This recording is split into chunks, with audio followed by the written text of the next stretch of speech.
Needless Things Podcast.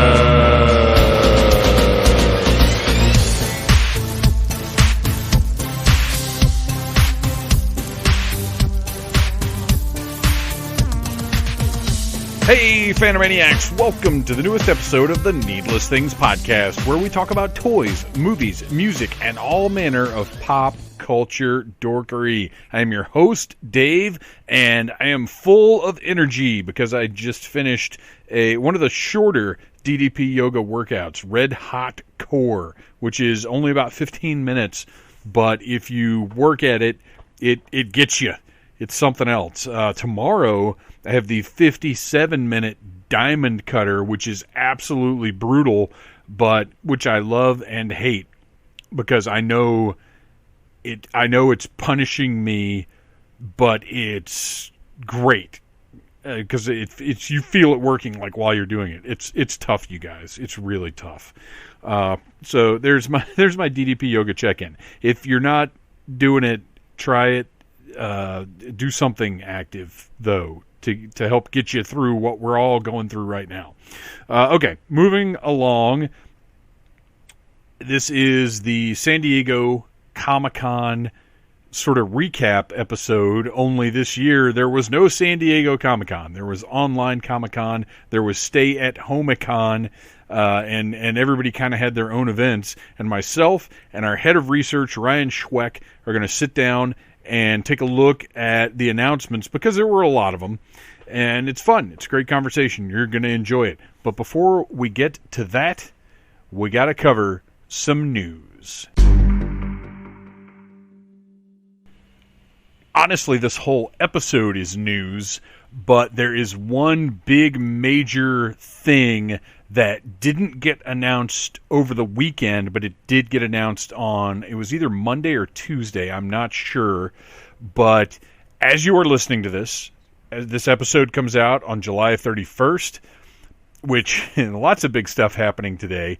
The first thing is the Madballs designed by James Groman. These are Madballs figures reminiscent of the head popping Madballs, only their heads don't pop off. But they are jammed with articulation. Me and Ryan talk about them on the show. Go up for pre-order from Megalopolis Toys today.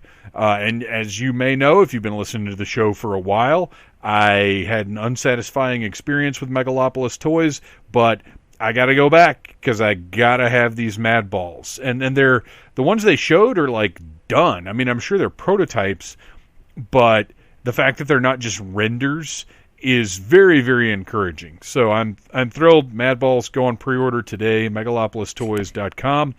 Another pre-order today that goes up and is just as big a news, but in a different way. Neca is offering Toka and Razor, not to be confused with the WWE tag team. This is instead the Wolf and Snapping Turtle from Teenage Mutant Ninja Turtles 2, The Secret of the Ooze. Toka and Razor are going up for pre-order on thenecastore.com. But this isn't going to sell out in 30 seconds. This isn't going to sell out in 10 seconds. This isn't even going to sell out in 24 hours because you have from July 31st to August 7th to pre-order these figures for delivery in November. It's $70, 2 per household, and they're just open pre-orders. These are made to order, basically. It's awesome. I hope going forward that NECA can sustain this business model. It's what Super 7 has been doing with their Ultimate line, and it's a way to not feed the scalpers. So this is great. This is exciting. This is how you get your Toka and Razor. Super Shredder was already allocated to Walmart, so they cannot do the same thing with him.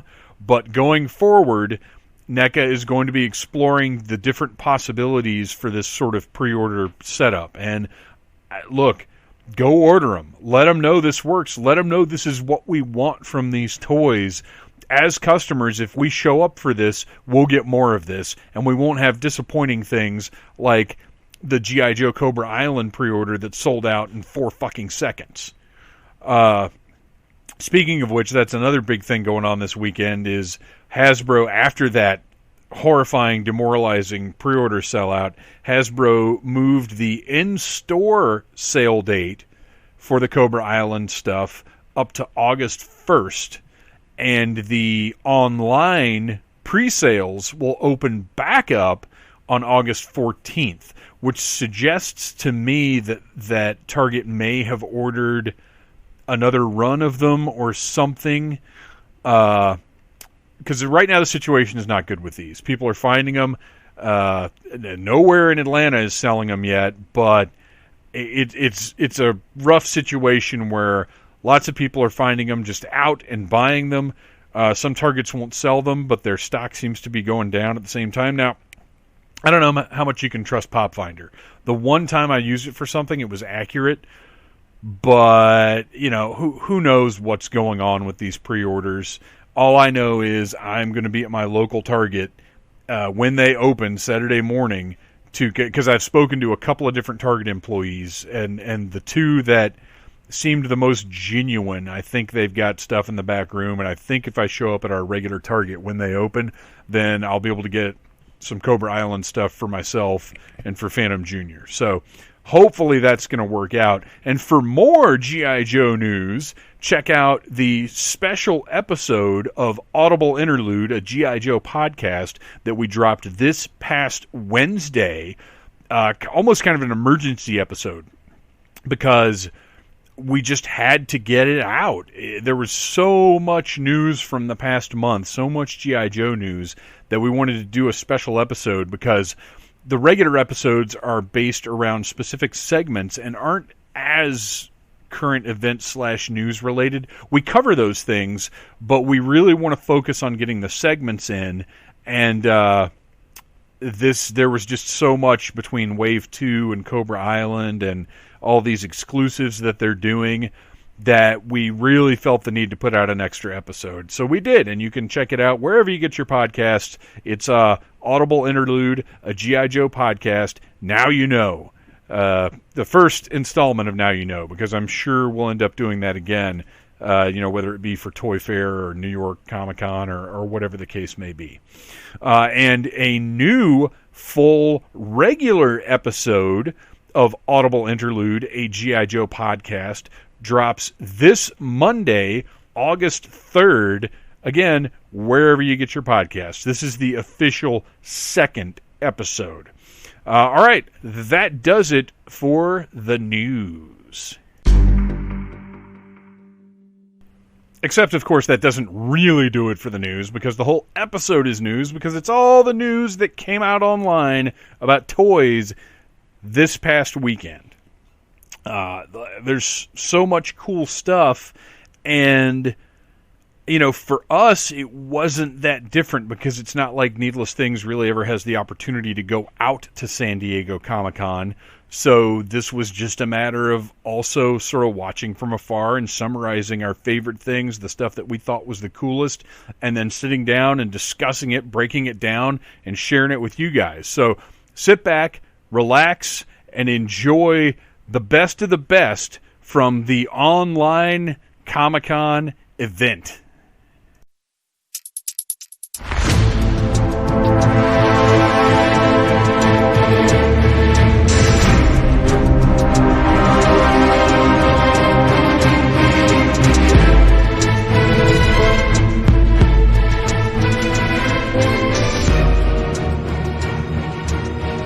Ryan, how are we going to do this? There's not a whole lot, and it was COVID takes and it takes. Although I guess for us this really isn't very different. Yeah, but I think as we talk about it, the volume of stuff wasn't as much here. But I did totally catch myself thinking like, man, COVID really killed San Diego this year. I don't get all toys and blah blah blah, and then I catch myself and I'm like, man, don't be an asshole. But that's the thing though, is you can't help it, because like one of the things that distracts us from what's going on is collections and comics and movies and whatever else, and those are impacted too. So I mean, it's hand in hand. You can't look at one without the other. It's just the hope that New Mutants will come out one day. I'm pinning everything on that. That's all I need. It'll get me through. So I'm interested to see, because we didn't do, like, we kind of talked back and forth a little bit about some specific announcements and stuff. But I am interested in seeing what each of us are bringing to the episode, like what we found and what our differences might be and what we looked at. But I think before we get to the actual, I don't even know what to call it, because it wasn't San Diego Comic-Con. It was like Online-a-Con. Yeah, I think they called it Comic-Con at Home. Yeah, and Super 7 called theirs Stay at Home-a-Con, which, by the way, yep. Super 7, as far as the exclusives went, they won. Hasbro would have won, except theirs don't come out till September. Ugh. Which is, what? What is that? I don't know. There's got to be. My hope is that they're producing more, that they decided, I mean, we've known this thing was going to come for a while. It's been rumored for months, like before COVID even hit. And so my thought is they have decided to produce a whole lot more to meet demand. Well, and that's entirely possible because, we know in general an action figure takes about a year to go from concept to shelf. So waiting until September gives them... And the thing is, we don't know if they're going to be for sale in September or if they're going to be pre-orders in September, and we'll talk a lot more about pre-orders in a minute. But September gives them about 6 months from when this whole thing hit, which I believe is pretty much the production time for toys, like actual production once they've done the renders and nailed down how they're going to be made. So you're probably right. That time frame sort of confirms what you said. So let's talk about this whole. Well, first we talk about we already kind of covered everything that's going on with Star Wars. We talked a lot about the Hasbro pre-orders, and I guess the thing to sort of follow up with now is apparently those week after week after week of Hasbro announcements were their San Diego Comic-Con announcements. Right. I mean, they're really... there was nothing. Well, what's so strange is the San Diego exclusive Star Wars Black Series wasn't even announced at one of those Hasbro things. It all of a sudden was just there. And pictures of it came out, and they were like, hey, you got emails like, hey, here's what we're doing. Yeah. And for people I've seen, they are doing the Return of the Jedi box set. It comes with, a speeder bike, Wicket... No, it's not Wicket. Is it not Wicket? Oh, It's not Tebow. No, Nubble? Tebow's just coming out. What the heck is his name? Oh, yeah. It's Tebow's little friend. Tebow's the single-carded one that they put out. Yeah. How weird is it that there's not a Wicket, right? Not yet. Huh. Yeah, Tebow was the first Ewok they had ever announced and shown. He comes out in that Akbar wave, the first wave with the new packaging. And that set, it looks nice. I'm sure they're all going to be single carded. At some point, for sure. Except maybe the Ewok. But it's a good way to get those speeder bikes back out. The speeder bikes, they're great mold. They're a great toy. They haven't been out in years. So yeah, I mean, they're going to put it out. It's a nice box that opens up. And surprisingly, it's like $110, which I know sounds really expensive for a toy, but I think for all you get in that one, it's reasonable. Yeah, I totally agree. I was shocked that all of that, because I was thinking $110 for 4 figures, with some extra accessories. The Ewok and the speeder bike are above and beyond, in my opinion. Right, and if that speeder bike came out now, I mean, I think it was 30 when it was 50, because that new Han or Luke and Yoda that's popping up is 40. Some targets are charging 44 for it, which is ridiculous. But yeah, it would definitely be 50.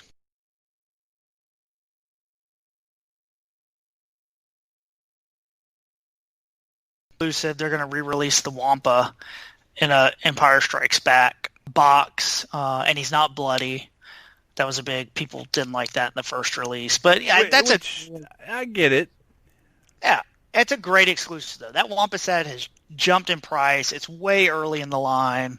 it matches all their stuff for this year with all the ESB stuff. So it's good. Well, and my guess is next year, the retro carded Black Series will be basically these figures. Right. Most likely they will be. So I don't know. I haven't decided if I'm going to get that one yet because I'm going to be spending my money elsewhere. Dude, I have made, because since the last time we talked, when we kind of just went over the Hasbro stuff and some other pre-orders, I had already put out a ton on pre-orders, and now, holy shit, even more. Yep. Yeah, I'm getting killed with pre-orders lately. And it sounds like everything's about to ship here shortly. Mezco's about to send tons out. Hasbro's about to send tons out. Those retro Spider-Mans are shipping. Oh, are they? Yeah. Yeah, because I've already got... I had to order them from different places because when they initially... the only one I wanted was, what was it, Electro, and one of the other, like, old school guys. But I ordered a whole set for my son, but I had to get them from different places because some sold out, like, super quick. So, like, Gwen Stacy from Big Bad is in my pile of loot right now. Nothing from Hasbro Pulse has come in yet, of course. Yeah, all mine are at Pulse. And then one other one, I think maybe I got one from Entertainment Earth because I was on there ordering something else. I think maybe the two Electros were Entertainment Earth. But anyway, yeah, all that stuff is getting ready to hit. Now, if you're making a pre-order, do you prefer to pay for it up front, or do you prefer for it to charge when it ships? Now, is it what I think I should do financially, or is it what I actually do? I prefer to pay up front. I should. I really should, and I just don't. Well, Hasbro Pulse doesn't let you. Well, right. They did it first, though. They let you use PayPal at first, and then they stopped that, and it irritated me. And, Big Bad does theirs the way they do it with the pile of loot where it comes in and they charge you. Mm-hmm. I like paying up front, but I don't always do it. Yeah, I should. I don't do it as much as I can, or should. I've got from Mezco, I had to go through my orders and look the other day because one of my credit cards changed over, and I got a notice for the John Wick saying, your card was declined, and I was like, oh my gosh, no! And I went and looked, and it was the card that they had sent me a new one, so I had to update the information. But while I was there, I looked, I was like, all right, which of these have I prepaid for and which have I not? And Conan and Two-Face and one other one are paid. So I was like, whew, that's 3 down. I don't have to sweat. Oh, there we go. So yeah. So I mean, Hasbro, they did those. Well, Star Wars, they did it's a 504th clone pack. 501st. Is it a 501st? Yeah, I can't remember which one it was. 3-pack for its vintage collection, right? Right. Yeah, it's a TVC. So that'll make them happy. And, I'll give them. They went ahead and said, we're going to put these out single-carded, too. We talked about last time, Hasbro seems to really be responding, or at least trying to make it look like they're responding to all the online criticism about the way they treat TVC. Yeah, the thing that gets me, and we've talked about this before, is it's just disheartening to see some of these characters come out in the vintage collection. Some of these characters are Black Series. It's this feeling like you're just never going to have full teams. You're never going to have full sets. And even with the vintage collection, my criticism of the Black Series, where they're not doing a whole lot of aliens, they're not doing a whole lot of, non-humans or non-droids. And the vintage collection's not really any better in that regard. Right. Yeah, and the other, in Star Wars, did you watch all the stuff with Galaxy's Edge at Target? I didn't. I'm aware of what they're doing, but I haven't been able to watch any videos. I've been at work for 5 days, so I got nothing. It did not go well. Oh, really? So Target is going to start selling all the Galaxy's Edge, not all of it, but some of it. Some of it, right. In the stores. And so they kind of did this announcement that it was all going to go up. And it went up. I guess the website went live early or just a minute or two, and their website is not very protective against bots, and everything sold out immediately. Oh, let me just tell you, I am well aware of that because I was on there. I sat down at the computer at 8:30 for the Cobra Island stuff. Mm-hmm. And, I think I was texting with you guys at the time, and everything was gone it's going to sound like I'm exaggerating, in 10 seconds. Yep, that's what happened with Star Wars Black, too. Okay, yeah, and I had heard something, but I hadn't really looked into it because there wasn't anything. Well, and that, the Vintage Collection Falcon also. Well, and what's weird about the Falcon is, like, okay, so it sold out just the same, and then Target put out, like, a tweet or whatever. It was like, hey, we know this went badly. We're going to put it back up. And they only put the Millennium Falcon up and not the other ones because I want that stupid Captain Cardinal really bad because he's from the Phasma book. Oh, okay. He's like the bad guy in Phasma. I didn't make it through that book. Yeah, and so I really want him, and he is gone. Like, I could, getting DJ, the little robot from Star Tours, that'd be fine. But well, and he's something cool and different. Yeah, he's a droid. Well, my hope is that all of these Target exclusives that all of the bots got and are now selling on eBay for like $500, mm-hmm. My hope is that they will be just as easy to find as Moloch and the Imperial Probe droid. One would think. Because I'd like to get this out there for our listeners so they know where we're coming from. I don't care about anything having value. I don't care. It doesn't make me feel special to know I have something and somebody else doesn't. I want everybody to have every figure they want. Yeah. I don't care about perceived value or like, ooh, look what this thing is that I've got that you didn't manage to get. And look, don't get me wrong. I do get satisfied and excited when I get in on an exclusive that I know sold out really quick. Like, that is cool, but like, if other people got it, it wouldn't take away from my enjoyment of the thing. You know what I mean? Right. Like, I'm sitting here, I'm down at my basement looking at, like, all my San Diego big boxes of Marvel Legends. I do leave those in the box. I really like the packaging. But yeah, like, my enjoyment of these things would not change one bit if there were 5 of them or if there were 5 million. Like, yeah, if everybody who wanted one had one, it wouldn't change my perception of the one I have. Right. But then again, we don't sell toys online. Yeah, right. We're not shitbags, or at least not in that way. So, something else about okay, real quick. Let me tell you about my experience with Neca. Speaking of San Diego Comic-Con exclusives. So, I don't know if you've been aware of this at all or seen things online. Neca is desperately trying to figure out how to foil bots and scalpers and whatever. I saw that, all the tweets they put out. I don't buy a lot of that stuff, but I appreciate they're at least acknowledging it and trying something. Well, so there are 2 major things that I want our listeners to take away from this. One, exclusives are a necessary evil.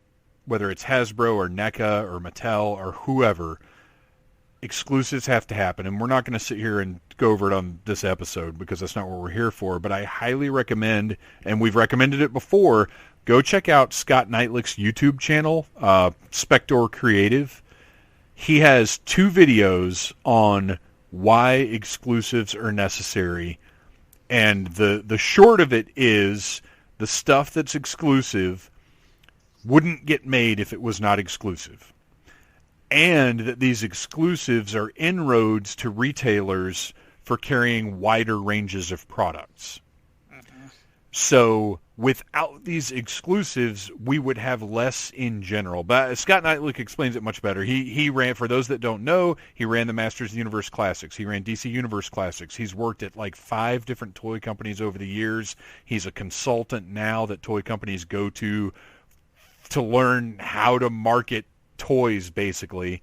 And he has these incredible in-depth videos on his time in the industry two of them are about exclusives, and I highly recommend anybody who's angry about exclusives, anybody who's had a bad experience lately, particularly with Target, because they seem to be the worst offender, go check those out, and I think they'll give you a different perspective on what's going on. But my experience with Neca, they put all of their Comic-Con exclusives up on July 23rd.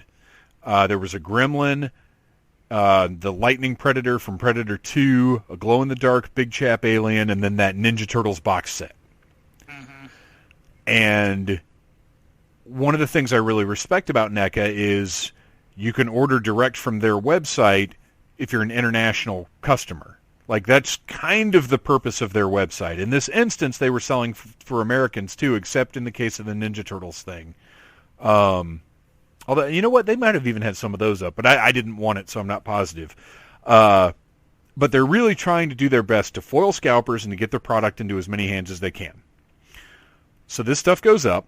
And I've done a NECA sale before. I know how quickly stuff goes. So I jumped on there, threw the Predator in my cart, threw the Alien in my cart, and I had a gift certificate. I don't know. Have you heard my gift certificate story? I don't know if I have. So Mrs. Troublemaker got me 2 online gift certificates for Father's Day. She got me a $25 one for NECA and a $50 one for Super 7. I used the Super 7 one to get the glow-in-the-dark Baxter Stockman, the ultimate one. Oh, yeah. No fuss, no muss. And the NECA one, back when she first gave it to me, I go to their website, and it's not really a retail site. Like, they don't sell stuff there, really. So I contacted them, and I was like, look, my wife didn't really know any better. She just wanted to do something cool for me and got me this gift certificate, but you guys don't have anything on your website. Is there a way I can buy something from you? What can we do here? And their response was basically, well, too bad. Oh. So I knew Comic-Con was coming up, so I was like, well, I'll hang on to it, and hopefully I can use it for something there. And so, like I said, put the Predator and the Alien in my cart, had the gift certificate, slammed the code in. By the time I got through that, the Predator was sold out, gone from my cart, but the Alien was still in there, so I got it, bought it, PayPal'd it, boom, done. Got the confirmation email. Holy shit, I got to use my gift certificate. That's done. I don't have to sweat that anymore. I got my badass glow-in-the-dark Alien. Good to go. About an hour later, I get an email saying, your order has been canceled. Or no, I didn't even get an email from NECA. Oh. I got a notice from PayPal saying NECA has refunded you and canceled your order. But the problem is, it's for the difference I paid between the $25 and the shipping. The $25 is not refunded. So they've just taken $25 from me. Have you called them yet? Well, here's where that went. The first thing I did is I responded to I did after the PayPal email, like 2 hours later, I got an email from NECA about my canceled order, and it had a contact us thing. Or it was Shopify. They use Shopify now. So I did the contact us, sent them an email, and nothing. So I went on Twitter and said, NECA, you took my $25 gift certificate. I need to speak to somebody. Got nothing from that. And you know what? I hear all the time how interactive they are and how Randy Falk is always on top of Twitter. I have never gotten any help from them whatsoever on Twitter. And I want to supplement all of this by saying I love NECA. They're my favorite toy company. I buy shit tons of their product, and like nothing's going to stop that. At no point will there be a rage quit for me because that's silly. So I went to Instagram and messaged them there and got a response saying, sorry about that. And they gave me a different email address that was like a customer service specifically for their collectors club. And it was pretty curt, but it was a response and different information. So I sent an email to that. And immediately got a form email saying, due to COVID-19, our response time may be blah, blah, blah. And I was like, all right, whatever. I'll give it 24 hours and try, escalate somehow, I guess. So 24 hours later, I have heard nothing. I get on Instagram again, and I send a much longer message kind of explaining, like, I love you guys, and you've stolen $25 from me. What do I do here? And then I got we're terribly sorry about this. There has been an error with our Shopify system. You will be receiving communication about this next week. And then Neca had a message up on their Instagram stories, which, by the way, toy companies, Instagram is no way to communicate with your customers who have already paid for things. You need to send emails, because not everybody looks at Instagram stories. As a matter of fact, I would say most people don't. But in their Instagram stories, there is a long explanation about how they had implemented new software in their Shopify to try and foil scalpers, and it canceled a ton of legitimate orders. And that after the weekend, they are going to hammer down and get it taken care of.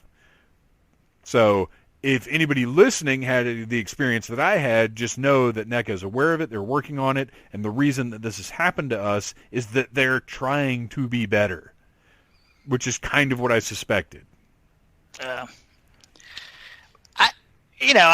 applaud them for doing it, making a try. Yeah. Perhaps in the middle of San Diego Comic-Con wasn't the best time to well, but that's the thing. Try to make this there wouldn't have been a best time, because the only time they could do something like this and see how it works is when they had some massive pre-order going up. Yeah. No, I did find it interesting with Neca too. So they released them all online, and then simultaneously they put them out on shelves at Target and Walmart. Which I have not seen evidence of any of them on shelves. I saw the Gremlins one. Oh, really? Yeah, I saw the Gremlins one, and I actually talked to a guy at Target who had gotten one of, I can't remember which one he got. Okay. But, I mean, supposedly they were there, but, they're like the Ninja Turtle packs. You hear talk of people finding them, but I have yet to see them at Walmart. The Casey Jones and... Yeah, the only evidence I've ever seen brick and mortar of that Raph and Casey 2-pack is I've seen price tags for it in every Walmart I've gone to. And I think over the last few months, I have sort of developed the idea that I think there are a lot of scalpers in this area. Yeah. And now that I'm not hitting stores at 5 in the morning anymore like I used to, I'm just not finding stuff. Yeah, the stores around here, at least, they're resetting a lot of stuff right now. I definitely recommend, if you aren't afraid of the COVID or you're protected, if you collect Star Wars Black or Marvel Legends, to go to Walmart and Target, because they are clearancing everything. Yeah, I saw some $10 Black Series, but unfortunately they're the same ones that have been sitting there for the past year. Right. Well, what I was pissed about was that Target had marked down the Sugar Man series to $9 each. Whoa, really? And everybody knows I want the damn Sugar Man series. And so, but they didn't have a single one of them. They were all gone. Those things have just been sitting there, and then I guess somebody got there first. But yeah, and I don't know why that series, like older waves, were sitting there. Are still there. Yeah. But for whatever reason, the X-Men wave was knocked down. And that seems to be what their Walmart was doing too. They marked down the Spider-Man series. Well, I saw the Ghostbusters Plasma series already on clearance. Yeah, those aren't doing very well. Well, they shouldn't be. They don't look great. They don't. I would love it if they sort of relaunched those. So I know Neca, they had that, like you said, the 4-pack of Turtles. That seems to be the one people had the most problems with, the coming out of their shells tour one. No, the Magical Mutagen tour. Oh, man. Because they can't call it coming out of their shells for some reason. Okay. So they had those. They had that badass-looking Predator, the Electro, whatever. Yeah. And then they had the Alien. Did they have anything else? No, that was it. And the Gremlin. They had the Gremlin. Yeah. Party Gremlin. Yeah, I don't know. I mean, like I said, it's good. I wish more sites would do that. The fiasco, I don't know if we've talked about that wave. The wave of Star Wars Black that came out, the Clone Wars wave, where they kept telling everybody it was going to go on sale at 10 a.m., but everybody had the link. We all had the link to the non-listed, so as long as you had the numbers, you could go ahead and order them.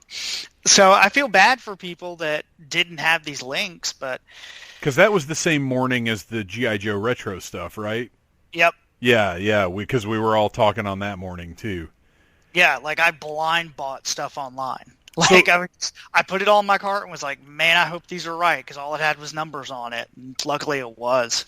So I got to say this because I have not said it in a public forum yet, and it sickens me to have to admit this. But so far, Walmart has done the best with these pre-orders. They really are. I have gotten everything that I wanted that Walmart has had, going all the way back to those Kenner Ghostbusters. Mm-hmm. Now, they took a while to get here, but going back to those, everything that has been a Walmart exclusive pre-order, and that's including a WWE Decade of Dominance series, some Black Series stuff, the G.I. Joe Retro stuff, like, I've gotten it all. Like, very little problem. The Raph and Casey Jones, I got that through Walmart. Like, I got on at the right time, and the website didn't hitch up. I didn't have any problems. Got it pre-ordered. Now it's over there on my shelf. Like, I hate Walmart. Everybody knows with all of my being, but they're doing a way better job than Target. Well, you can't even compare them because Target has absolutely just shit the bed. Yeah, I don't know what they're doing. Now, let me ask you this. I have a little conspiracy theory, and I am wondering if it is possible that these instant pre-order sellouts are intentional to get people whipped into a frenzy for these figures, so once they do hit shelves, they move.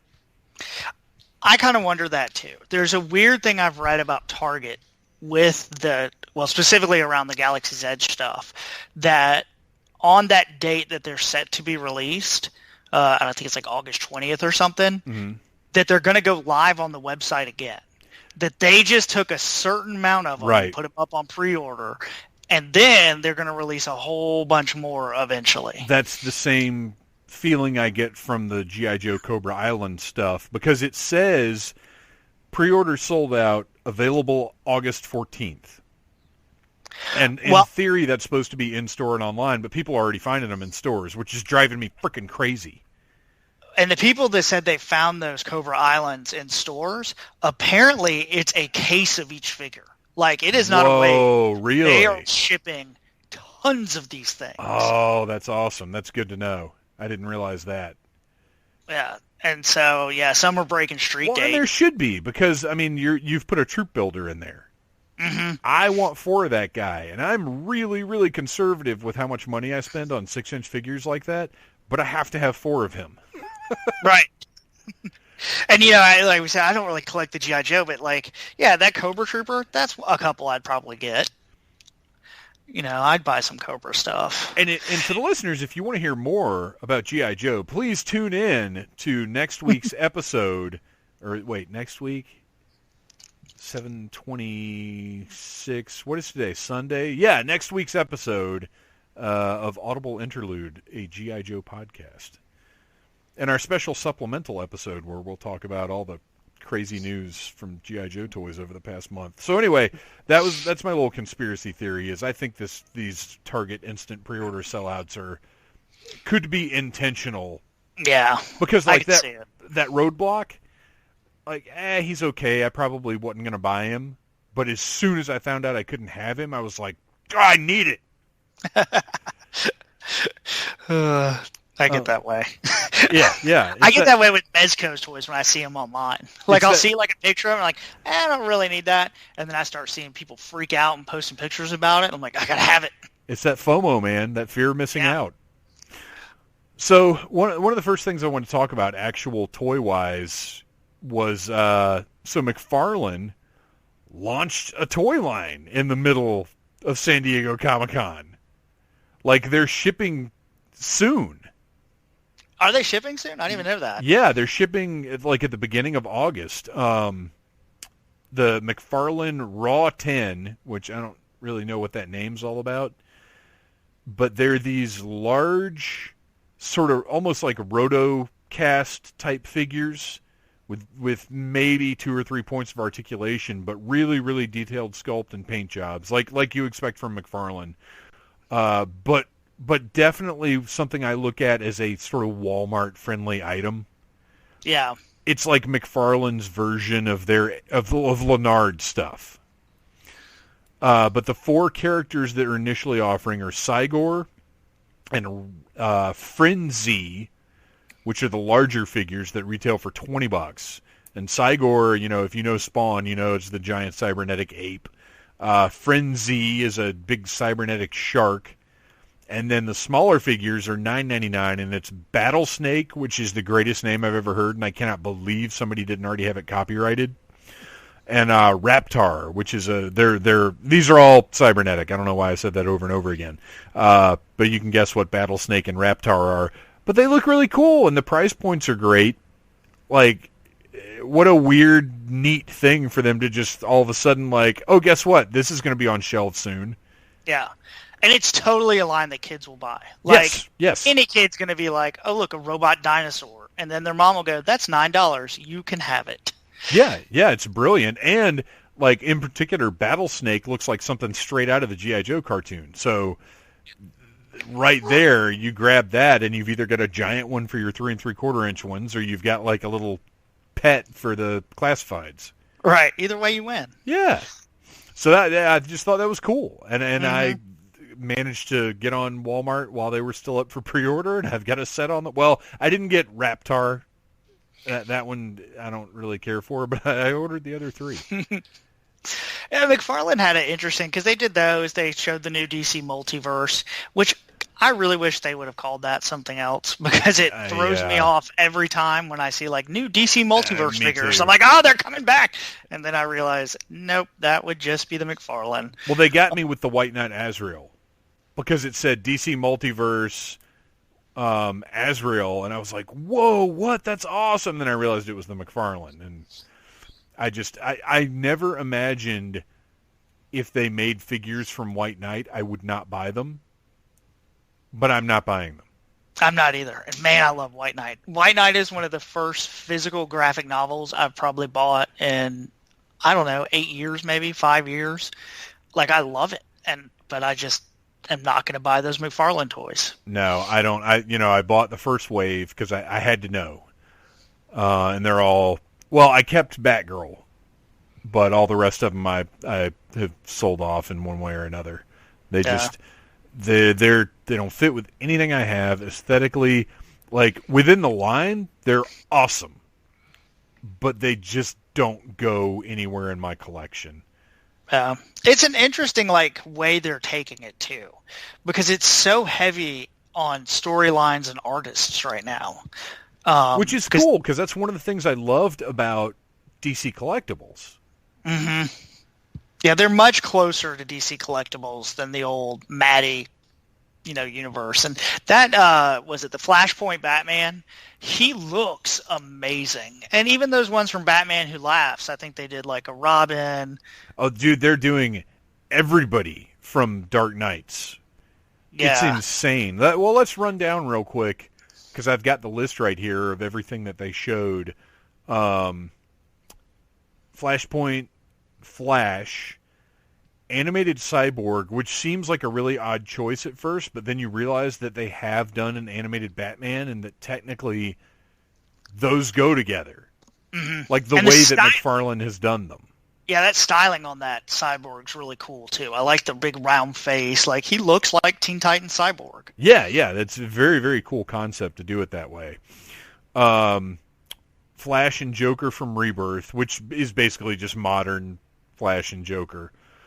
White Knight Azrael, like I said, and then they're doing some 2-packs. Flash versus Red Death, which is a Dark Knight's metal.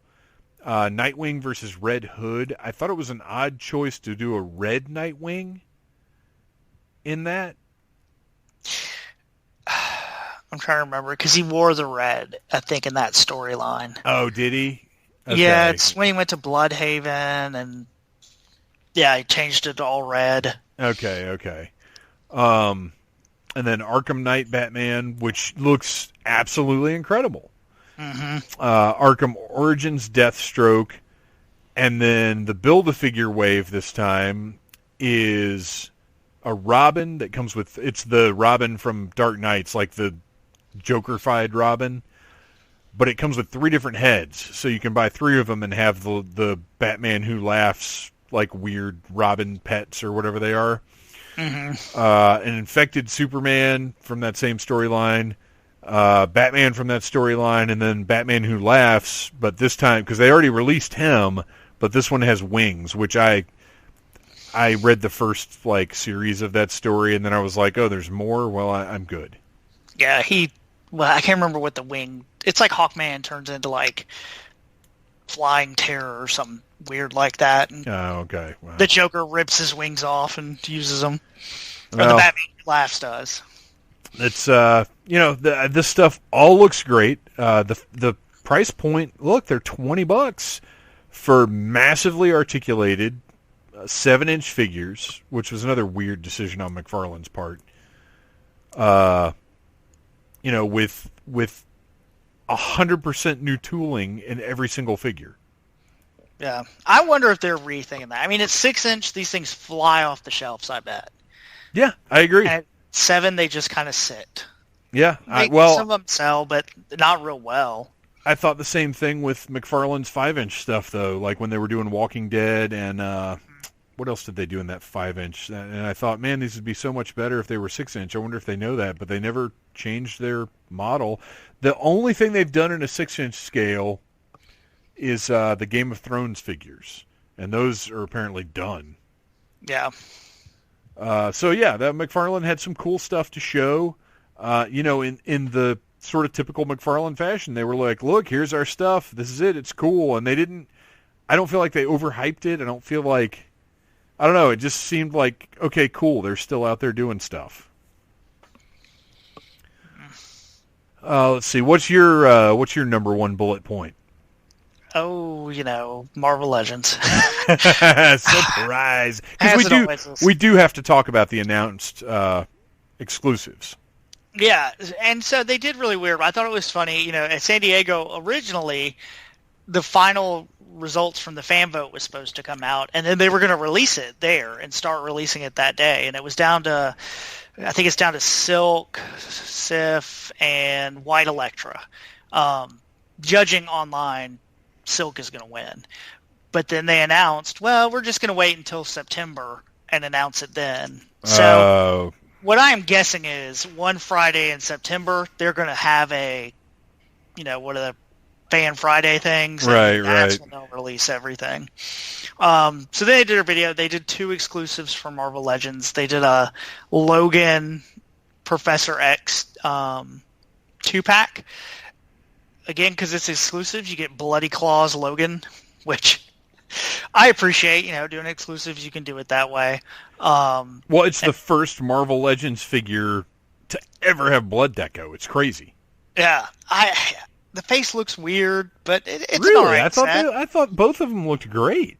I did think it was really interesting. On the reveal video, they kind of addressed, people were upset with the Professor X Magneto set that he was in a normal wheelchair. A regular wheelchair, yeah. Yeah, and so they talked about it on their Fan Friday when they released it, that the reason he's in a regular wheelchair is they knew they were doing this set also, and so it let them cost it out. Yeah.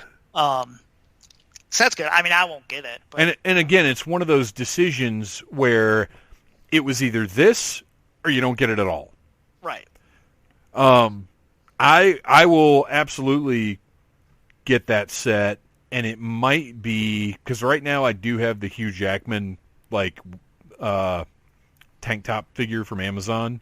Oh yeah. I've got that pre-ordered right now. I might just cancel that, and this will just be my Hugh Jackman Wolverine. Yeah, it's a good one. I like that they did Logan.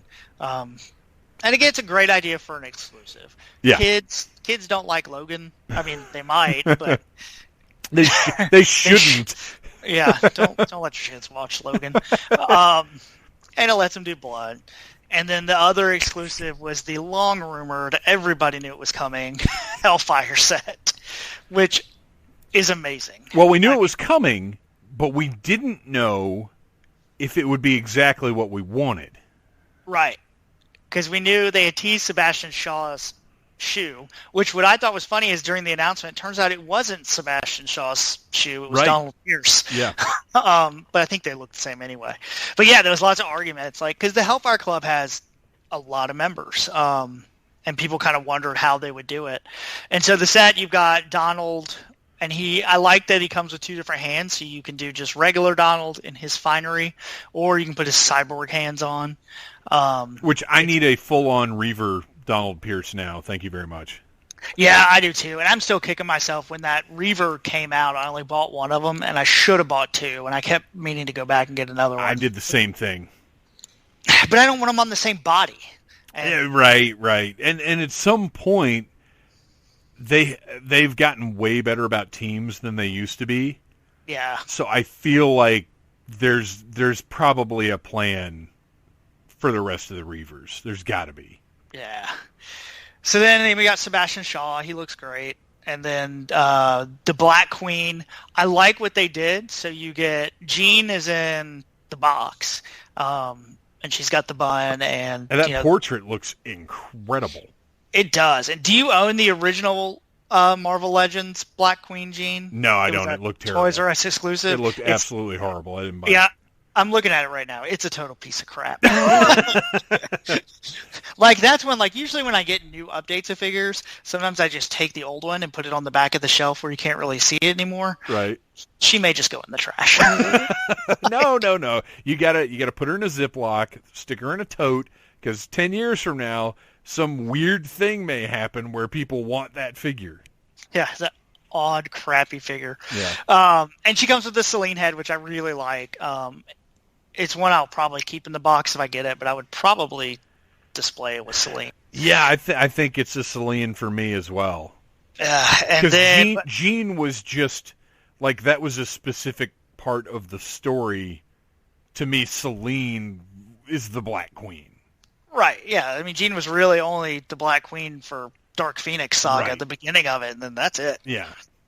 And then we're finally getting our Emma in white. She looks amazing. I have a feeling they've got to. There's no way they don't release her single card somehow. I don't know, man, because these are both of those figures, and it's funny to say this when, just 15 years ago, things like this were in retail. Those figures seem a little racy for the mass market to me. I could see her maybe being a Walgreens exclusive. Which I don't even know about that, man. I really hope they do, because... You know what? If anything, they may do like they did with the Black Suit Storm and make her like a fan channel exclusive. Yeah, they could do that. I could see that. Throw her to GameStop or something. Because they put out the Cuckoos, which look amazing, and then I have my Cuckoos next to crappy old Emma from Hasbro. Yeah, and I bought the early Marvel Legends one. Well, I bought the diamond one just because it's a translucent figure, and I thought it was cool, but it's on the card. Yeah.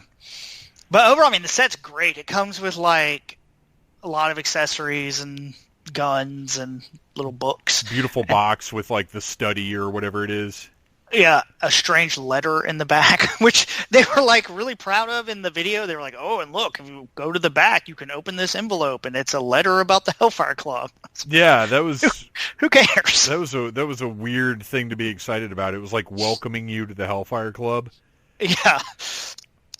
It's a great set. I think this will be one of the times where it's really going to put Hasbro Pulse to the test. And I think it's only $80. It is. Yeah, that's great. Again, that could have been a $100 set. Yeah, and I still would have paid it. Yeah, absolutely. If that's one of those ones that if I don't get, I'm going to be really unhappy. And there's a lot of times where I miss toys. I'm like, oh, well, like, if I don't get that Hellfire set, I'm going to be pissed. Well, it's a must. If you're an X-Men fan, it's a must-have.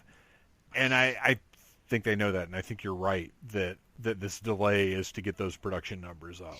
Yeah, I hope it'll be relatively easy. What I'd really like for them to do is make my Hasbro Premium Pulse membership worth it and let me order it first. Dude, that was originally supposed to be one of the selling points, is first access to con exclusives, and that never really panned out. Right. Now, to be fair, have I paid for a premium membership since they announced Well, it? yeah, that's true. No, they just strangely keep extending it. Right. Don't say anything about it expiring, so whatever.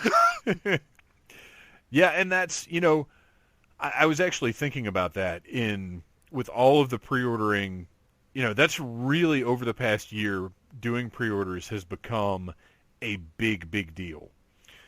And at first, the pre-ordering seemed, because you would find stuff in stores before it would even ship. Mm-hmm. But now, with things the way that they are, and the delays that have happened, and production delays and whatever else, it seems to be getting harder and harder to find stuff in the wild, and knowing that I have that stuff pre-ordered, even if it does come a little bit later than, somebody's finding it, I like it.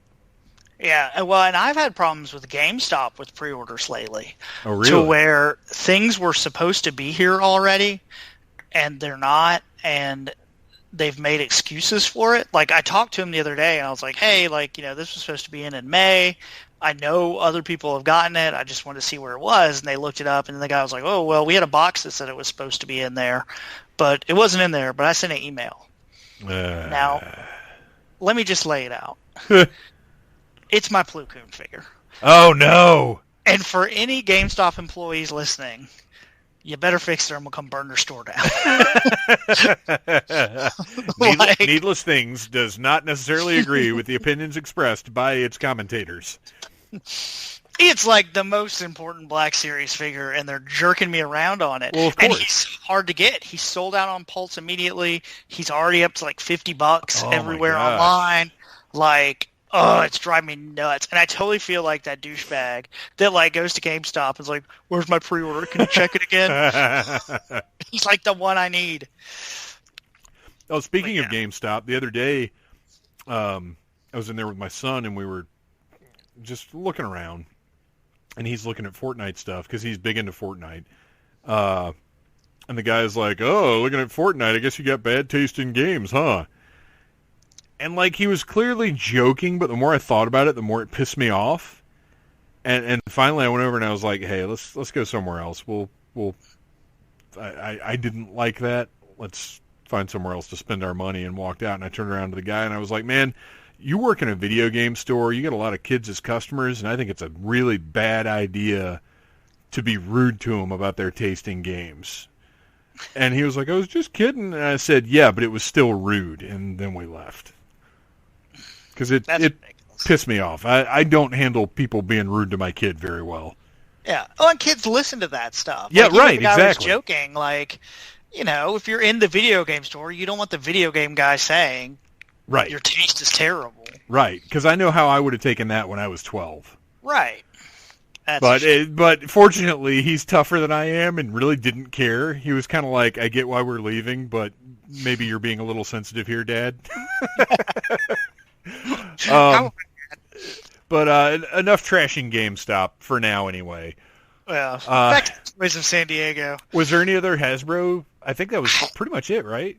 That's pretty much it. They were relatively quiet. I kept waiting for more announcements or something, and they really didn't announce anything. But to be fair, they've done so much over the past couple of months. Yeah. I mean, clearly, in retrospect, clearly that was their Comic-Con. That was it. And I think they're backed up. I know shipping and all this stuff is a mess, and they've released so many waves so quick that they're probably just letting it lie for now.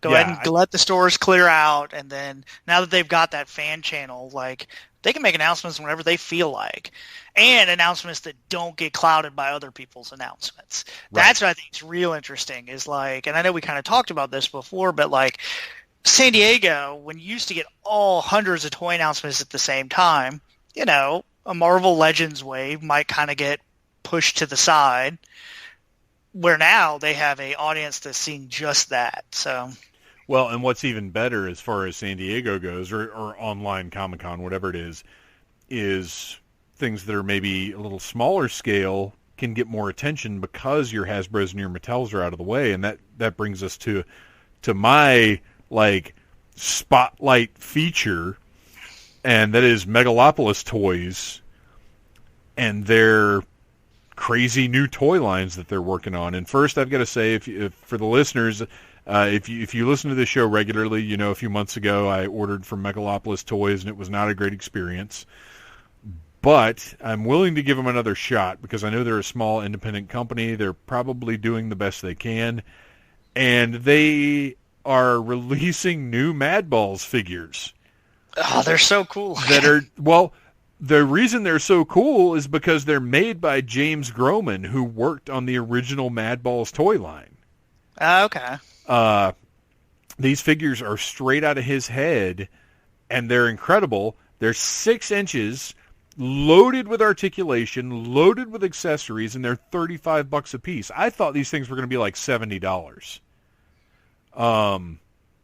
The pre-orders go up on August 1st, and if for the listeners, if you haven't seen them yet, just Google Megalopolis Toys Madballs. They're the best thing I saw this weekend by a far, far wide margin. They're incredible. Yeah, I think I agree. Like, that was the most, like, original, cool-looking new thing that I saw. And they're 4 figures in the initial assortment. Hornhead, Splitting Headache, Oculus Orbis, and then the 4th one I didn't write down because they never put up a picture of it. I can't remember who it was right now. Let's see. Hornhead, Splitting Headache, Bruise Brother. Bruise Brother is the other one. He's like a football guy, I think. Oh, I remember that Madball. So I'm less interested in him, but the Hornhead, Splitting Headache, and Oculus Orbis are must-haves, 100%. Splitting Headache he's got like a skateboard. He's half skin, half skeleton. It basically looks like he's got horrible road rash. Mm-hmm. They look incredible, and for $35, like these big chunky accessories, they come with like 4 extra sets of hands, a bunch of accessories. Like these are really, really impressive. I'm on it, and I'm willing to give Megalopolis Toys a shot to impress me with these things. And then on top of that, they have signed a deal with Interplay Games. And if you don't know Interplay, they did Battletoads, Earthworm Jim, Clay Fighter, Banjo-Kazooie, Conker's Bad Fur Day, and Perfect Dark. Like, that's a crazy... Now, you've got a very specific customer you're going after with these, because it's not like kids these days are fighting each other for Clay Fighter action figures.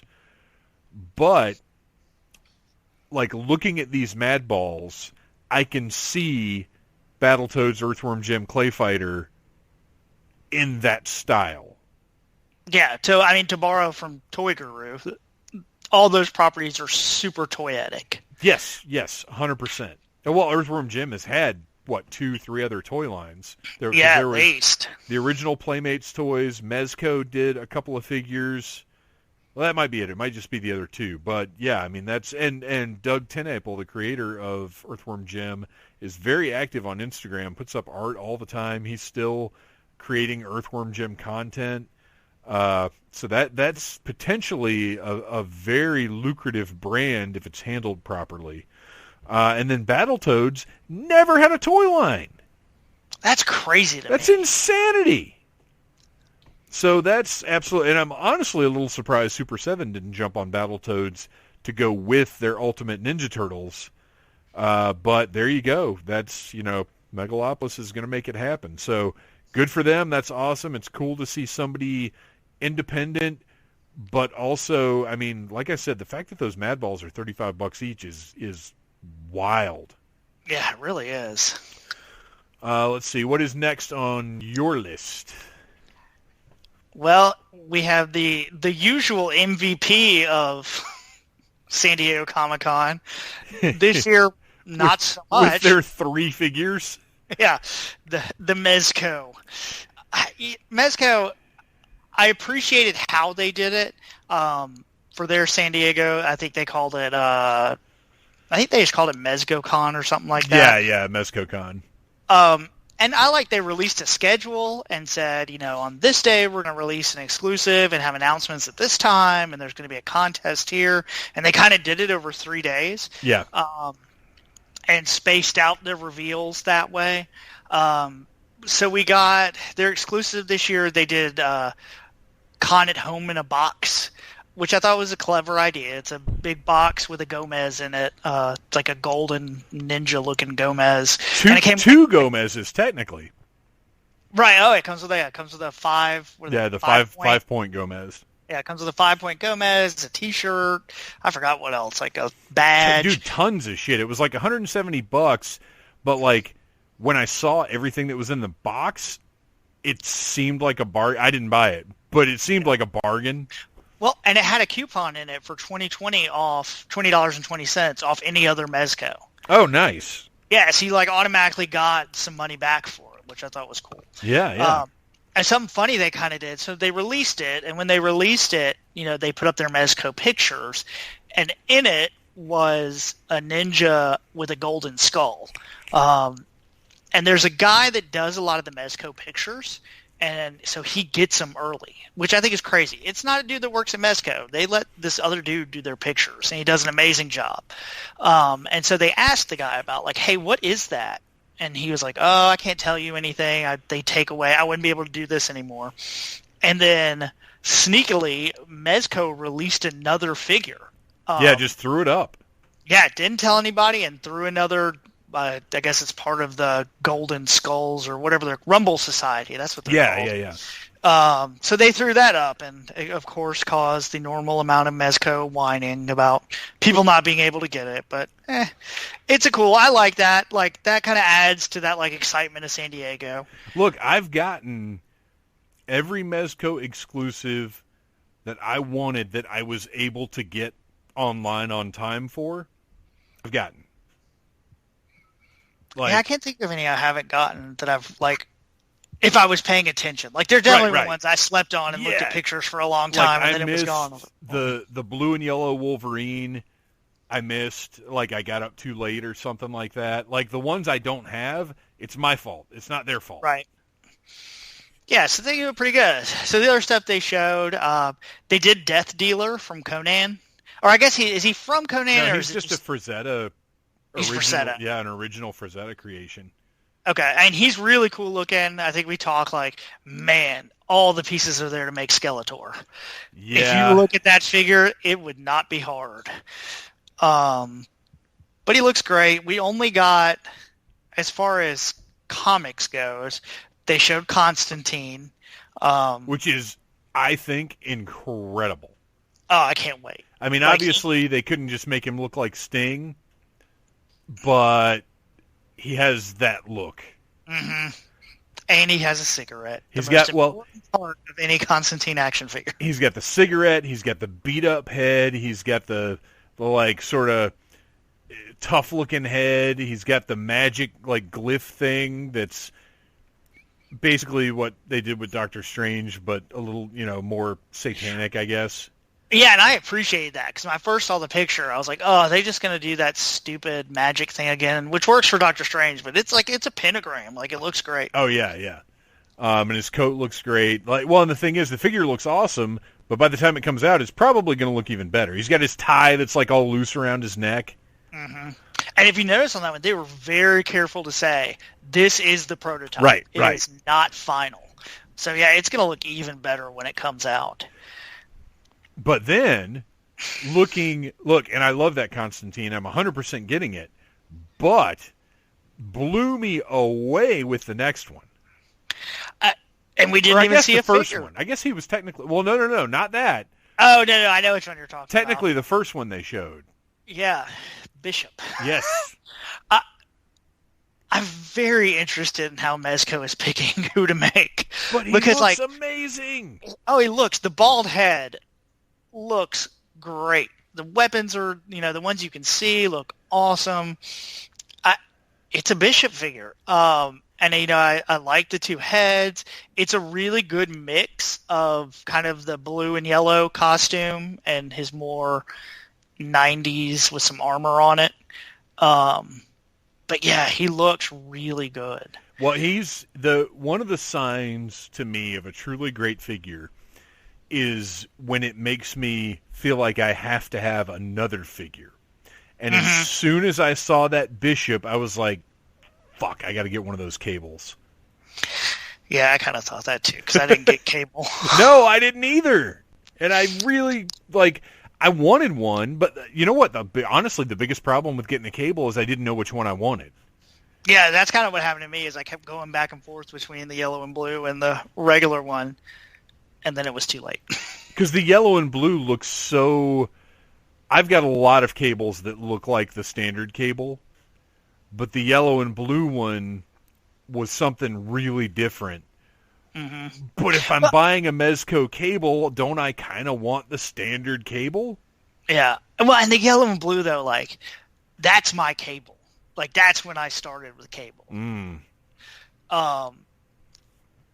Because that was, the New Mutants kind of era.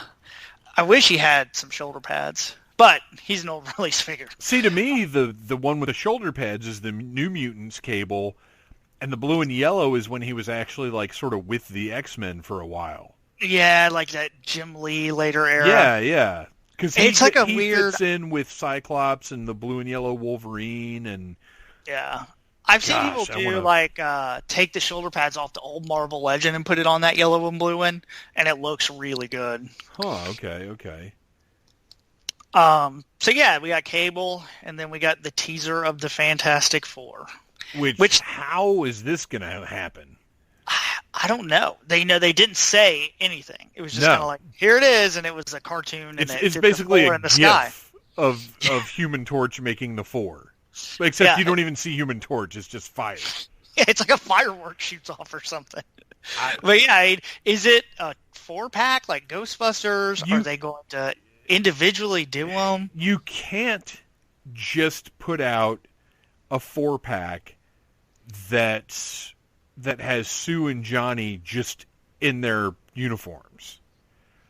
You can't not feature their powers. See, my thought is they do a 4-pack and they're all just in the blue. And, she comes with a force bubble or whatever, and he can come with some fire hands or maybe a alternate head that has the hair on fire. And then you do a Mezco or a Previews exclusive. Previews exclusive with their powered up. Yeah, and that way, you can make your set. You don't have to worry about missing one.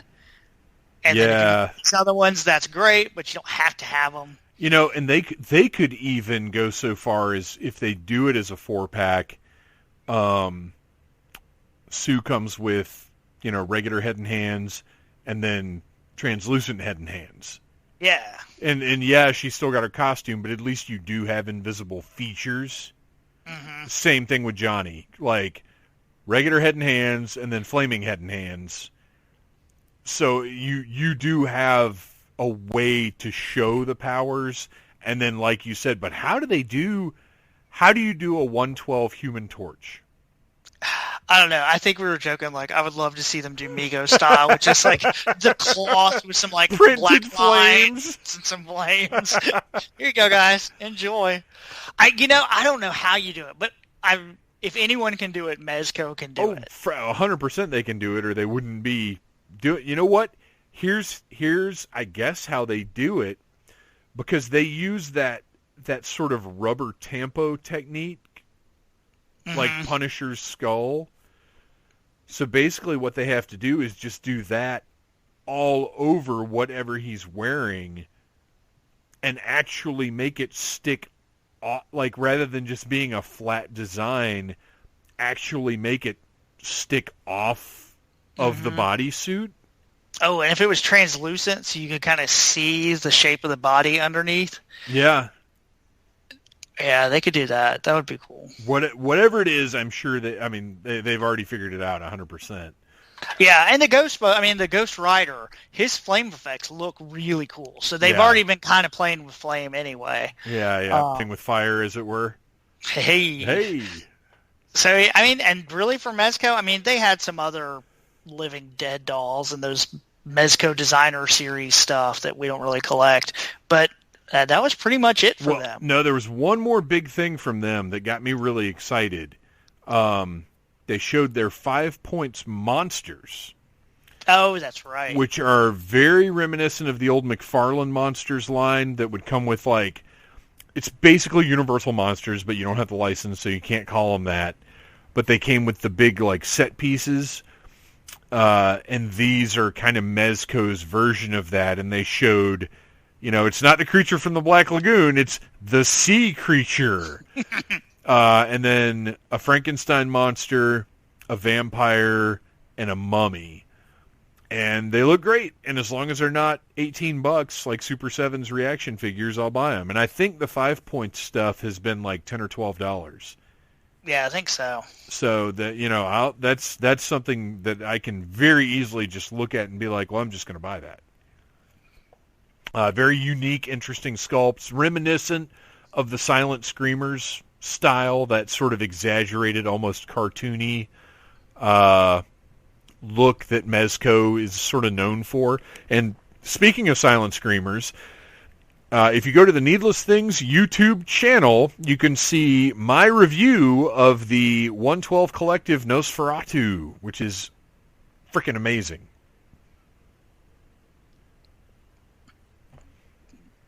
I'm looking at pictures. But yeah, that was it for Mezco. I'm interested to see if they keep doing all these monster figures, though. They look great. I don't buy them, but I think if they sort of revive them all under that Silent Screamers, well, they can't call these Silent Screamers, though, because these weren't silent movies. Not that these are based on movies, obviously, for copyright reasons.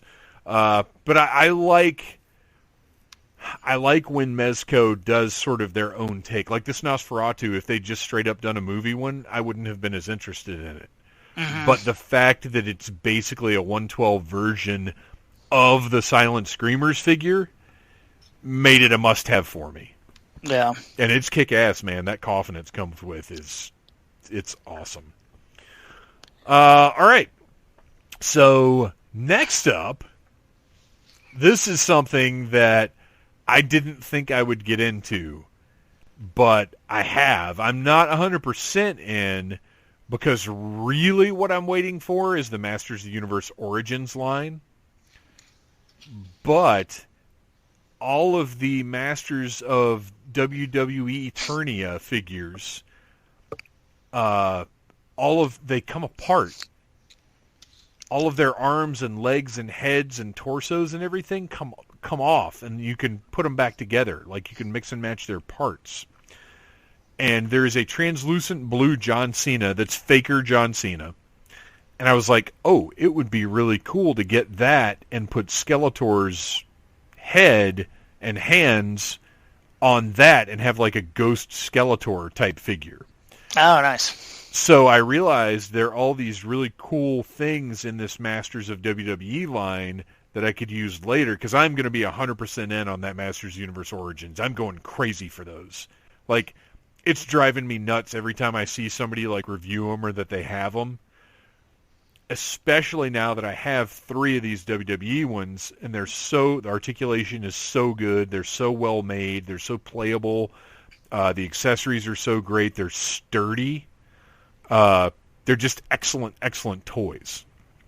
So, as part of their Comic-Con announcements, Mattel showed Series 4, which is Jake the Snake Roberts as a Snake Man, Seth Rollins as whatever, The Fiend, and Mr. T as the immortal pitier of fools. Yeah. Who has both Fisto and yes, what's his name? Jitsu and Fisto hands. Just really, because we already knew about the Jake had been leaked.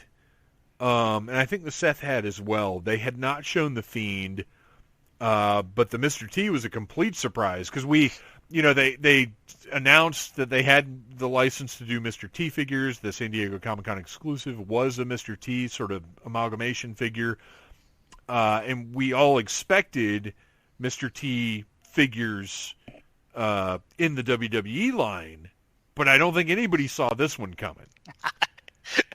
And it looks amazing. It looks great. It's hilarious.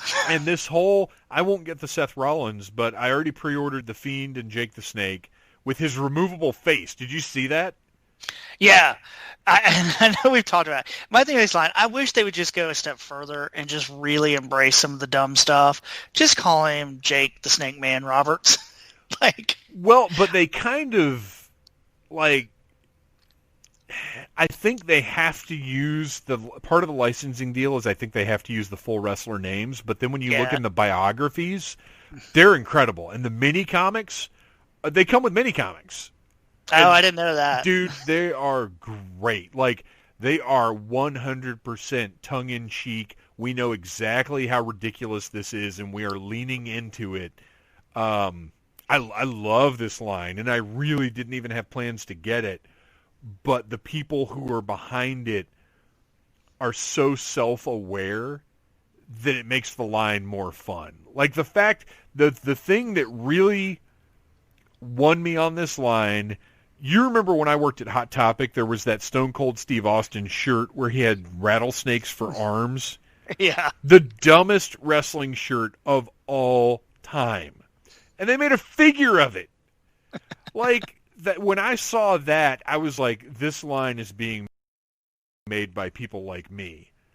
This is tremendous. So they showed Wave 4, and then Wave 5, which is NWO Macho Man in Evil Horde armor. And I like that it's actual Evil Horde armor. It's not like it's some WWE version of the Evil Horde.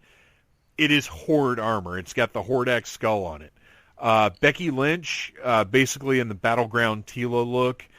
Ricky the Dragon Steamboat with the Dragon Blaster Skeletor accessory on his back.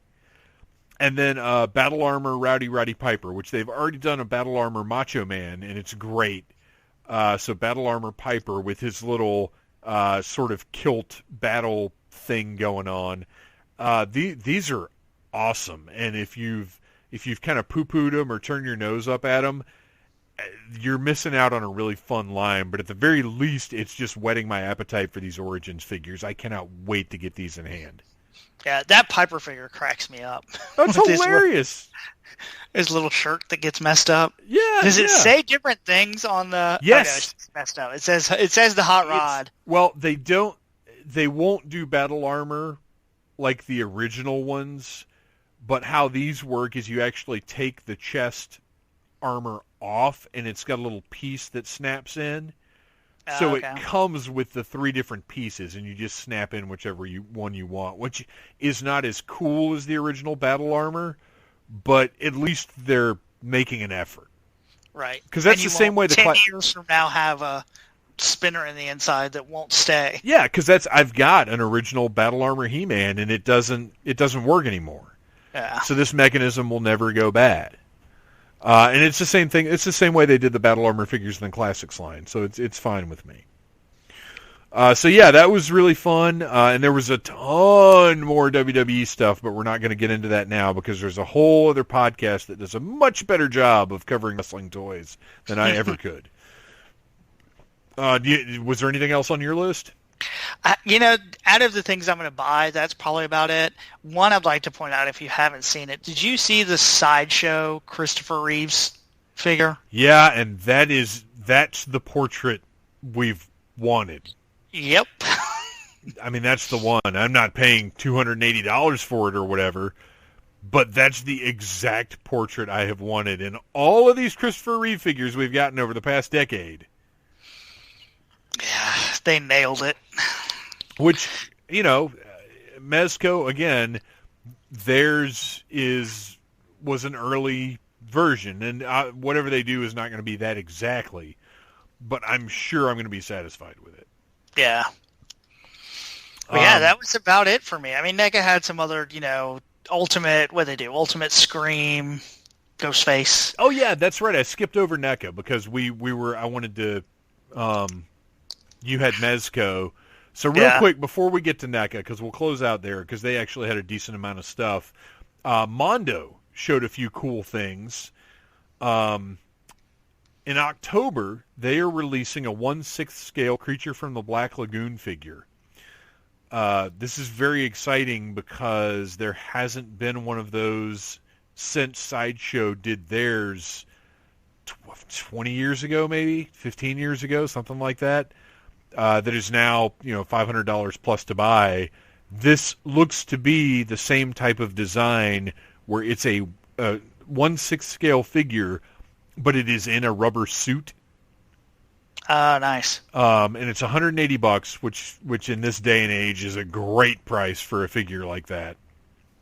So I'm very curious to see. All they showed was, it couldn't have been renders, because if it's coming out in October, although I don't know if it's coming out or if it's a pre-order, but Mondo, no, they do pre-orders too, so I don't know which it is, but I'm going to be keeping an eye on this. They showed She-Ra from their 1/6 scale Masters of the Universe line. All this was a design. It wasn't an actual figure or anything. That's coming out in September of 2021. And then going back around to James Groman, who designed those Madballs figures, Mondo is releasing a James Groman designed Man-Thing figure that looks absolutely amazing. It looks like it's gigantic. It's thick and bulky like his art tends to be. Tons and tons of grotesque detail. And that's coming out August of next year. Did Mondo do that? Or I don't know if it was in San Diego. It's just when I saw it, that translucent merman. Have you seen that thing? Oh, are you talking about the creature that's like a stylized? Oh, I know what you're talking about. No, yeah, that was Mondo, and it was apparently an instant sellout. It's not translucent. It's like a pearlescent. Yeah. It looks like one of those old oily stickers we had when we were kids. Yeah. I kind of wanted it because it looked so unique and awesome, but at the same time, I don't need to spend I think those are like $165 or something. They sure are. And I got the Scareglow, and it's incredible, and I'll get Trapjaw whenever they do him. But unlike Mr. Bo Brown, I have interest outside of Masters of the Universe, so I have to be kind of picky about what I get from them. $15 figures are much easier to stomach than ones that cost 10 times that much. Yeah. We'll wrap it up with NECA. So let's talk about that Ultimate Ghost Face. Looks awesome. I love the soft goods cloak. I love the fact that he's got the 3 different masks. And I love that he really has kind of taken his place, because back when Mcfarland did the movie Maniacs Ghostface, it almost felt like he didn't deserve it yet. Mm-hmm. But now, he's up there with Freddy and Jason and Leatherface and everybody else. He's a horror icon. Yeah, which is so weird to me. I like the Scream movies, but he just never really fits in with those other ones. No, he doesn't. And Chad brought up, I wish he came with alternate heads for, what's their name, Matthew Lillard and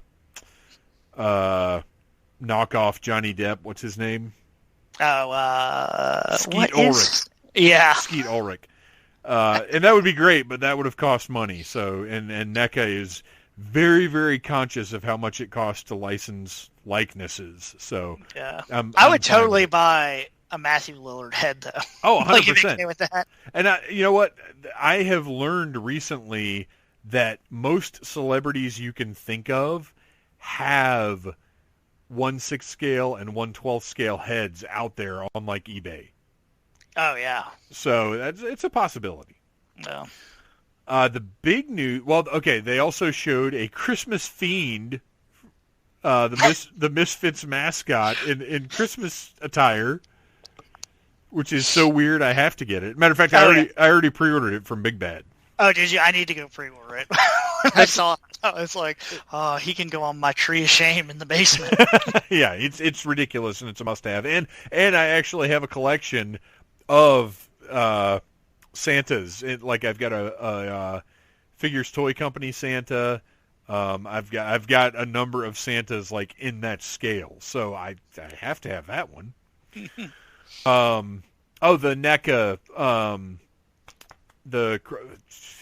What is the not Black Christmas? What are the Christmas horror movies? I can't think of the name right now. Silent Night, Deadly Night. I've got those. It's a weird little collection I've got.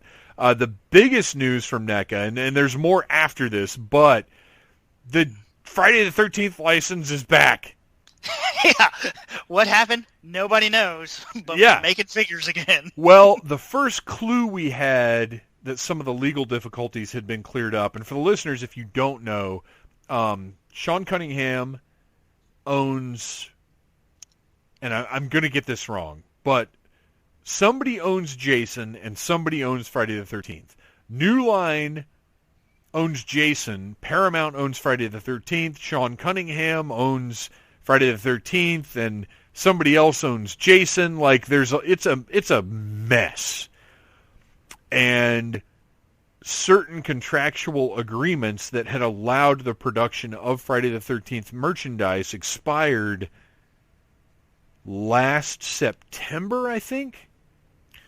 So Neca was like, no more Jason figures. And then shortly after that, the estate of Wes Craven had legal problems with New Line, so there could be no more Freddy figures either. Which at the time meant we had a Freddy versus Jason, but they could not make the planned Freddy versus Jason Freddy. As a matter of fact, I think, well, the last two Jason figures to come out were the Freddy versus Jason, and the remake Jason. And then that was it. But apparently, things have been cleared up, and our first clue to that was that Shout Factory is releasing all 12 Friday the 13th movies in a box set together. Deluxe, you know how Shout Factory does. Deluxe versions with tons of extra features. Everything the Paramount releases had, everything the New Line releases had, plus bonus content on top of that. They announced that just before Comic-Con and put it up for pre-order. So that was our first clue that things might have been cleared up. And then NECA just throws up all of a sudden a picture of Jason from New Blood, which was one of the most requested designs that they hadn't gotten to yet. And it looks incredible. It's up for pre-order now, and he's back. Jason's back. Yay! Yay. I like he comes with the weed whacker. Yes, yes. Well, dude, there's mini knives and axes and all sorts of stuff. They've been so good about including like one or two very, very specific weapons. I mean, these Ultimate Jasons, all like everything they come with was in whatever movie they're from, but they're so good about including like the corkscrew or the arrow or whatever. They even included with the part 5, I can't remember if it's part 5 or part 6, but the rope where he wraps it around the tree around the guy's face and twists it, they made that. Like that's it.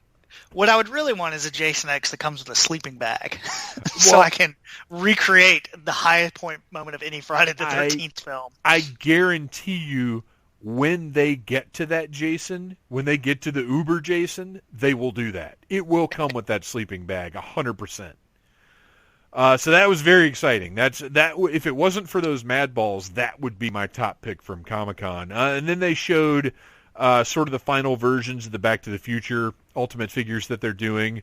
They showed Doc looks like a crazy person. Well, here's the weird thing about these. They're doing Tales from Space Marty, which is him in the radiation suit with the Walkman. 2015 Marty with the hat and the inside-out jeans or whatever and the shoes. 1985 Marty. And then 1955 Doc. But the faces to me all look like they look really good, but they also look like they're really heavily made up. Mm-hmm. Like Doc's eyeliner is out of control. Yeah. And it looks great, but I feel like they need to pull back a little bit on the deco. Yeah. I can see that. Now, I would say the packaging. Did you see the packaging on these? Yes. It looks great. Well, dude, all of their Ultimate packaging is incredible. And actually, one of the notes I've got, they showed just the packaging for a Sarah and John Connor 2-pack from Terminator 2. Mm-hmm. And, like, the box art alone made me want to buy it. Because it's this crazy, like, almost 50s sci-fi looking design. It's really kick-ass. Did you see this? No, I don't think I saw that one. Let let me see if I can send it to you real quick while we're talking. Yeah, NECA's box art, especially on their Ultimate line, is second to none. Like, this stuff just looks absolutely incredible. Like, when you go into Target and you see a well-stocked NECA section, it's just this amazing wall of, like, beautiful art from stuff we love. Yeah. Have you seen the black and white Pennywise box in the stores yet? Yes. Oh, that thing looks nice.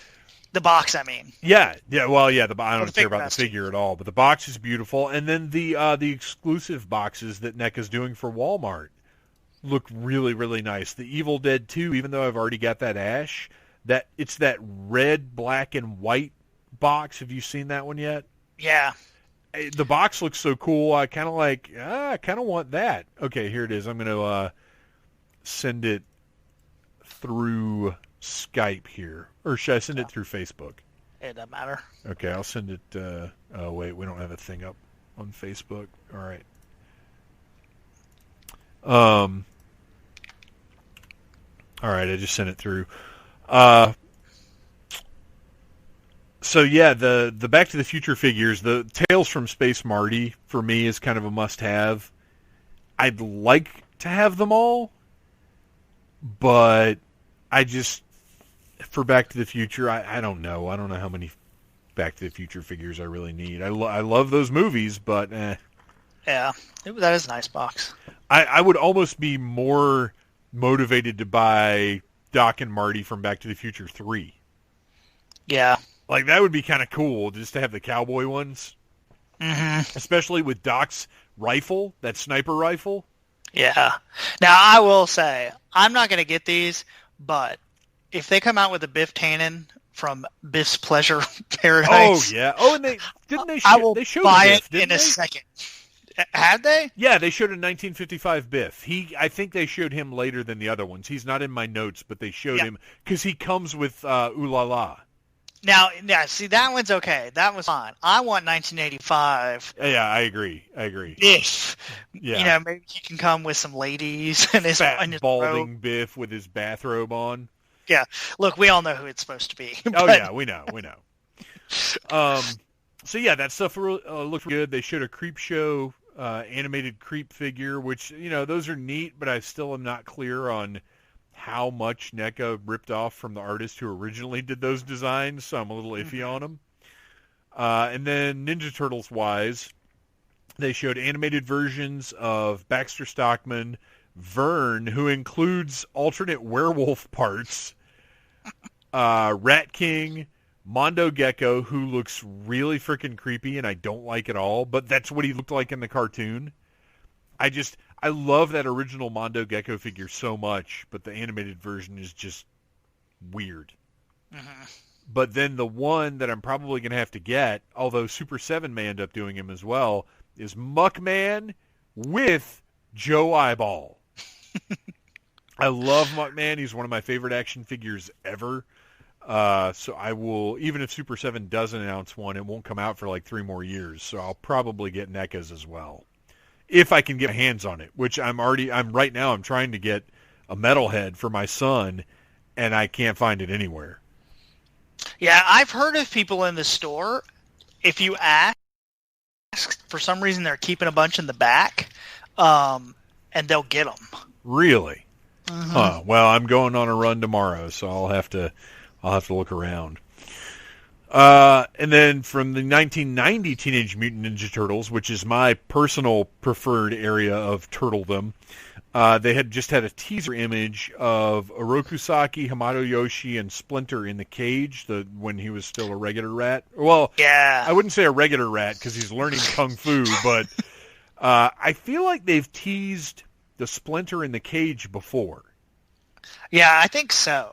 I feel like I've seen that. But then to have Saki and Yoshi in the picture too, like, that's a good box set. That's one of those things I didn't know I needed. Mm-hmm. I like the way they release the turtles. That you get I like the 2-pack way of doing them. Well, and I don't know why it makes much of a difference, but it just feels, I don't know, I like it. Well, it's very clear that NECA is doing their best to get these turtles in people's hands, because they are currently on the third release of the 4 movie Turtles. Mm-hmm. Well, technically more than that, because the original release was San Diego Comic-Con. They did the box set, but also the box set with the city diorama.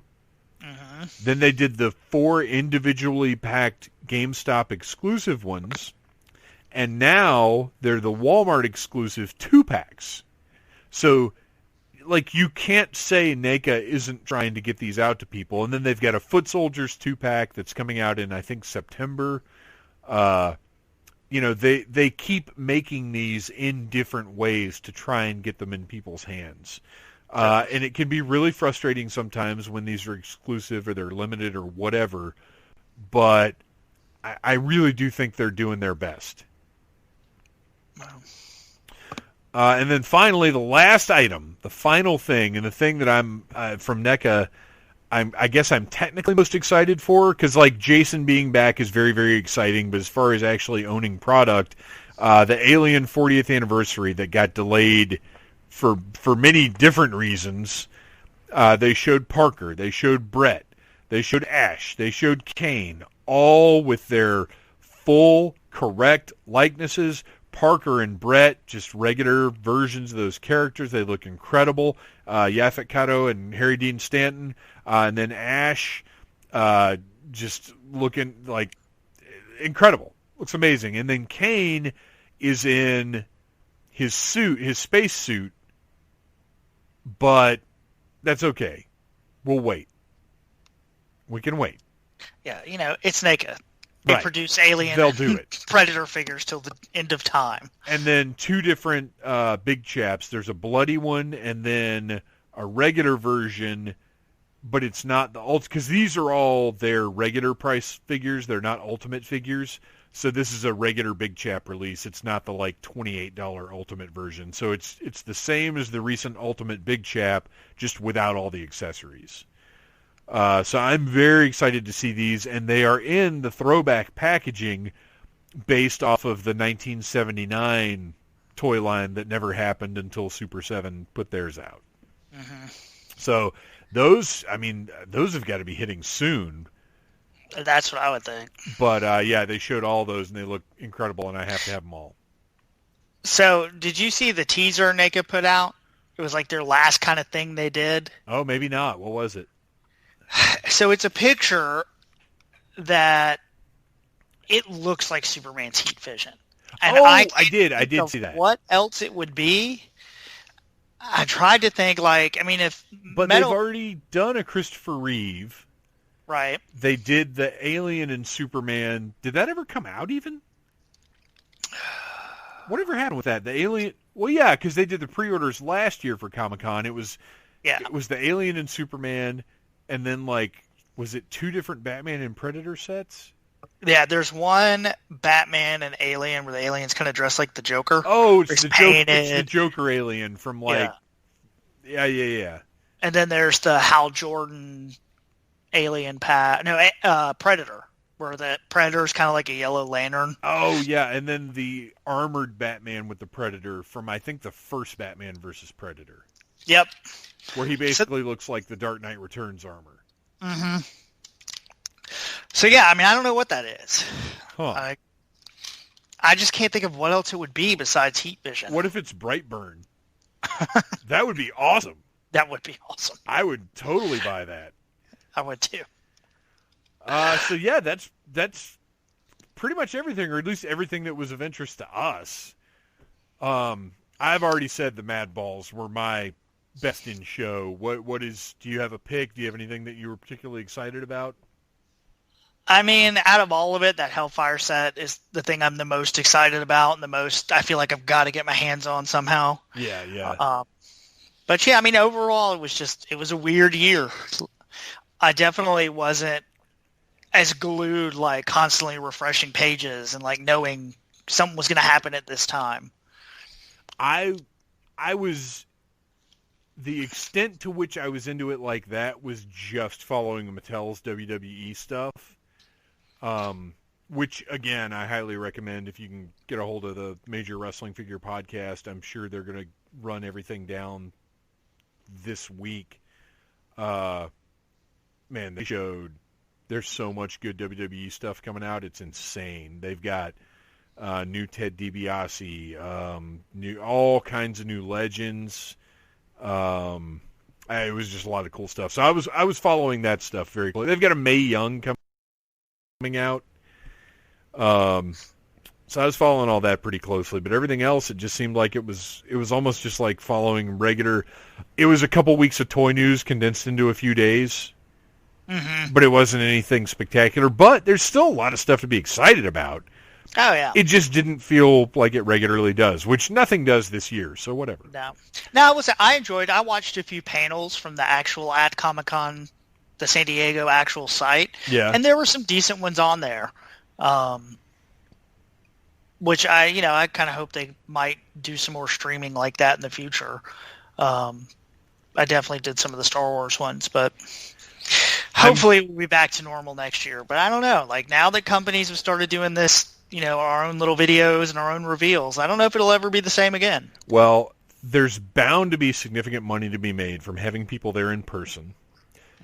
But my hope is that they recognize, because in some way, shape, or form, they generated revenue from doing it this way. So my hope is that they look at this and say, well, we can still do the live show, but if we start broadcasting some of these panels and stuff, there's a way to generate revenue there as well. So let's expand and do both.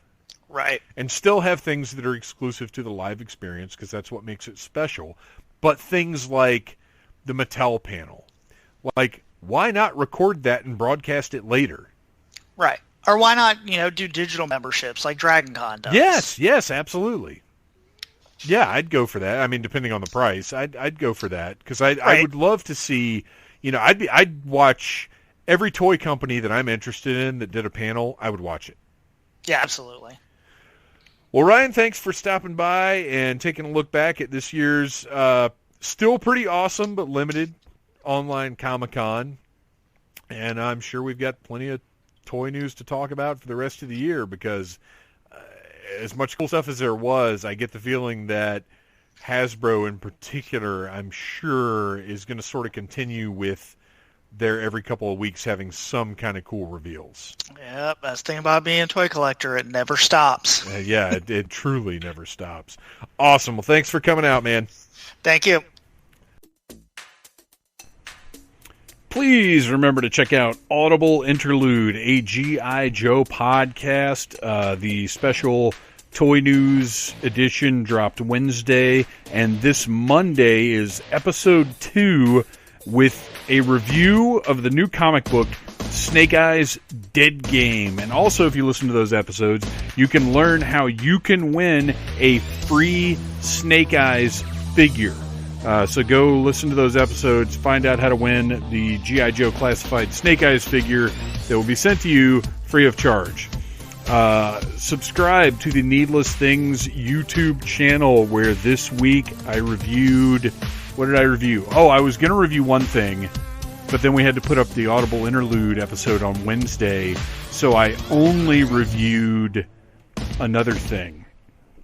You guys, what the heck did I review this week? I don't know. There's something new up there Monday. I did 2 things. Oh, the Nosferatu from Mezco. Yes, I unboxed and reviewed the 112 Collective Silent Screamers Nosferatu from Mezco.